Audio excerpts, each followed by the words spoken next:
Bonsoir. Qui a dit que les contes de Noël étaient toujours destinés aux petits-enfants?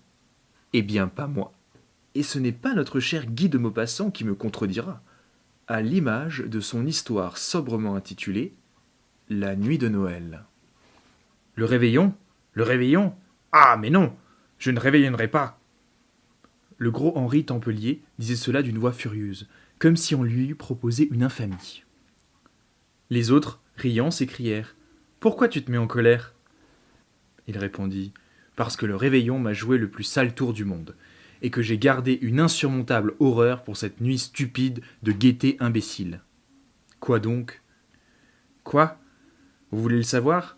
Eh bien, écoutez. Vous vous rappelez comme il faisait froid, voici 2 ans, à l'époque. Un froid a tué les pauvres dans la rue, la Seine gelait, les trottoirs glaçaient les pieds à travers les semelles des bottines, le monde semblait sur le point de crever. J'avais alors un gros travail en train, et je refusai toute invitation pour le réveillon, préférant passer la nuit devant une table. Je dînai seul, puis je me mis à l'œuvre. Mais voilà que, vers 10 heures, la pensée de la gaieté courant Paris, le bruit des rues qui me parvenait malgré tout, les préparatifs de souper de mes voisins, entendus à travers les cloisons, m'agitèrent. Je ne savais plus ce que je faisais, j'écrivais des bêtises, et je compris qu'il fallait renoncer à l'espoir de produire quelque chose de bon cette nuit-là. Je marchais un peu à travers ma chambre, je m'assis, je me relevais, je subissais certes la mystérieuse influence de la joie du dehors, et je me résignais. Je sonnai ma bonne, et je lui dis « Angèle, allez m'acheter de quoi souper à 2, des huîtres, un perdreau froid, des écrevisses, du jambon, des gâteaux. Montez-moi 2 bouteilles de champagne, mettez le couvert et couchez-vous. » Elle obéit, un peu surprise. Quand tout fut prêt, j'endossai mon pardessus et je sortis. Une grosse question restait à résoudre. Avec qui allais-je réveillonner? Mes amis étaient invités partout. Pour en avoir une, il aurait fallu m'y prendre d'avance. Alors, je songeais à faire en même temps une bonne action. Je me dis, Paris est pleine de pauvres et belles filles qui n'ont pas un souper sur la planche et qui errent en quête d'un garçon généreux. Je veux être la providence de Noël d'une de ces déshéritées. Je vais rôder entre les lieux de plaisir, questionner, chasser, choisir à mon gré. Et je me mis à parcourir la ville. Certes, je rencontrai beaucoup de pauvres filles cherchant aventure, mais elles étaient laides et donnaient une indigestion, ou maigres à geler sur pied si elles s'étaient arrêtées. J'ai un faible, vous le savez, pour les femmes nourries. Plus elles sont en chair, plus je les préfère. Une colosse me fait perdre la raison. Soudain, en face du théâtre des variétés, j'aperçus un profil à mon gré. Une tête, puis devant, 2 bosses, celle de la poitrine, fort belle, celle du dessous, surprenante, un ventre d'oie grasse. J'en frissonnais, murmurant « Sacristie, la belle fille !» Un point me restait à éclaircir, le visage. Le visage, c'est le dessert, le reste, c'est le rôti. Je hâtai le pas, je rejoignis cette femme errante, et, sous un bec de gaz, je me retournai brusquement. Elle était charmante, toute jeune, brune, avec des grands yeux noirs. Je fis ma proposition, qu'elle accepta sans hésitation. Un quart d'heure plus tard, nous étions attablés dans mon appartement. Elle dit en entrant « Ah, on est bien ici !» Et elle regarda autour d'elle, avec la satisfaction visible d'avoir trouvé la table et le gîte en cette nuit glaciale. Elle était superbe, tellement jolie qu'elle m'étonnait, et grosse à ravir mon cœur pour toujours. Elle ôta son chapeau, son manteau, s'assit et se mit à manger. Mais elle ne paraissait pas en train, et parfois sa figure un peu pâle tressaillait, comme si elle eût souffert d'un chagrin caché. Je lui demandai « Tu as des embêtements ?» Elle répondit « Bah, oublions tout. » Et elle se mit à boire. Elle vidait d'un trait son verre de champagne, le remplissait et le revidait encore sans cesse. Bientôt, un peu de rougeur lui vient aux joues. Et elle commença à rire. Moi, je l'adorais déjà, l'embrassant en pleine bouche, découvrant qu'elle n'était ni bête, ni commune, ni grossière comme les filles de trottoir. Je lui demandai les détails de sa vie, elle répondit « Mon petit, cela ne te regarde pas. » Hélas, 1 heure plus tard, le moment vint de se mettre au lit, et pendant que j'enlevais la table dressée devant le feu, elle se déshabilla hâtivement et se glissa sous les couvertures. Mes voisins faisaient un vacarme affreux, riant et chantant comme des fous.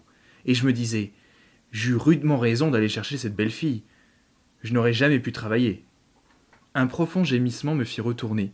Je demandai, qu'as-tu, ma belle ? Elle ne répondit pas, mais elle continuait à pousser des soupirs douloureux, comme s'il eût souffert horriblement. Je repris, est-ce que tu te trouves indisposé ?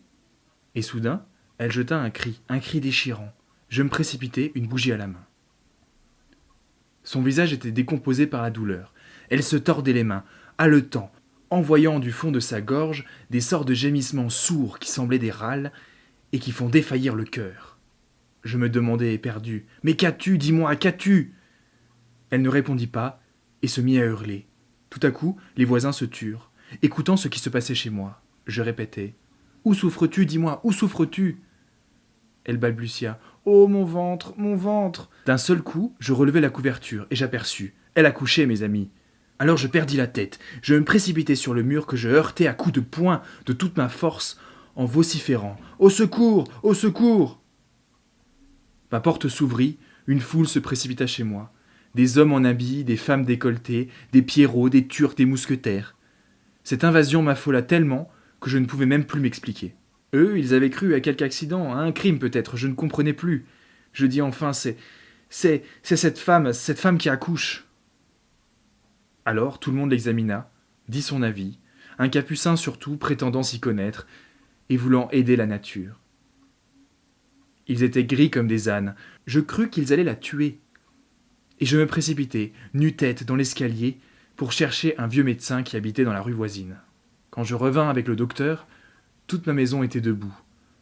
On avait rallumé le gaz des escaliers, les habitants de tous les étages occupaient mon appartement, 4 débardeurs attablés achevaient mon champagne et mes écrevisses. À ma vue, un cri formidable éclata, et une laitière me présenta dans une serviette un affreux petit morceau de chair ridée, plissée, geignante, miaulant comme un chat, et elle me dit « C'est une fille !» Le médecin examina la couchée, déclara douteux son état, l'accident ayant lieu immédiatement après un souper, et il partit en annonçant qu'il allait m'envoyer immédiatement un garde-malade et une nourrice. Les 2 femmes arrivèrent 1 heure après, apportant un paquet de médicaments. Je passai la nuit dans un fauteuil, trop éperdu pour réfléchir aux suites. Dès le matin, le médecin revint. Il trouva la malade assez mal. Il me dit « Votre femme, monsieur… » Je l'interrompis. « Ce n'est pas ma femme. » Il reprit « Votre maîtresse, peu m'importe. » Et il énuméra les soins qu'il lui fallait, le régime, les remèdes. Que faire ? Envoyer cette malheureuse à l'hôpital ? J'aurais passé pour un manant dans toute la maison, dans tout le quartier. Je la gardai. Elle restera dans mon lit 6 semaines. L'enfant ? Je l'envoyai chez des paysans de Poissy. Il me coûte encore 50 francs par mois. Ayant payé dans le début, me voici forcé de payer jusqu'à ma mort. Et plus tard, il me croira son père. Mais pour le comble de malheur, quand la fille a été guérie, elle m'aimait. Elle m'aimait éperdument, la gueuse. Eh bien, elle était devenue maigre comme un chat de gouttière, et j'ai flanqué dehors cette carcasse qui me guette dans la rue, se cache pour me voir passer, m'arrête le soir quand je sors pour me baiser la main, m'embête enfin à me rendre fou. Et voilà pourquoi je ne réveillerai plus jamais.